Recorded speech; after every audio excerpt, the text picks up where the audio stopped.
Françoise a fait une communication aujourd'hui sur le concours Castor, un concours qui touche plus particulièrement les élèves de collège et lycée. Il y a une tradition dans un certain nombre de pays où l'informatique est introduite dans les programmes scolaires, d'aménager, de mettre en place des concours de programmation. En France, il n'y a pas d'informatique dans l'enseignement en tant que science. Peux-tu donner des éléments de contexte justement sur l'organisation de ce concours, tenant compte de ce fait-là?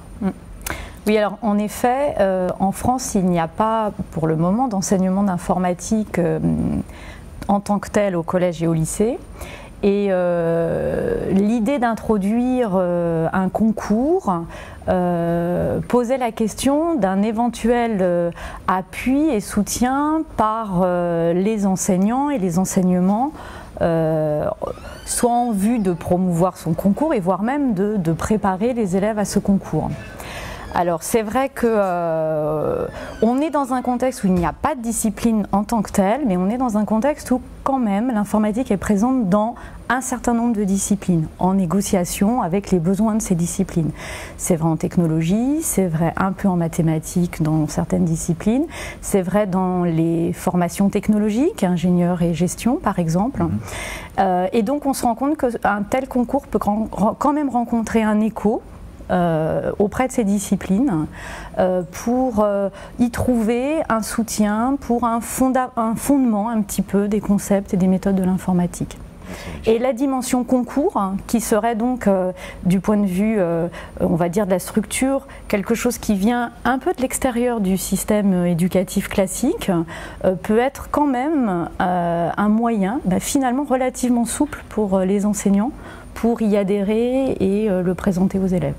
Alors donc, dans ce concours, qu'est-ce que doivent réaliser les élèves? Alors, les élèves ont une petite heure pour réaliser 15 à 18 petits exercices qui représentent des petits problèmes à résoudre. Les petits problèmes à résoudre, ils peuvent être du type programmation, un petit robot qui doit se déplacer, on doit trouver les 4 petites instructions à lui proposer.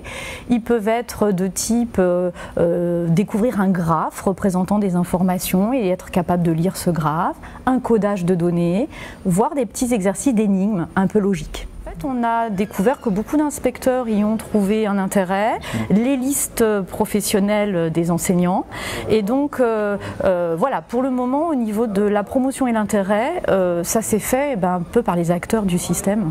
Et les perspectives alors? Alors les perspectives, je pense que au niveau de l'éducation nationale, je pense qu'on va tenter de promouvoir et de rencontrer des personnes pour qu'ils nous donnent une forme de retour de validation sur ce concours, de la place qui pourrait lui proposer peut-être quand même dans les programmes ou enfin, en tout cas dans l'enseignement.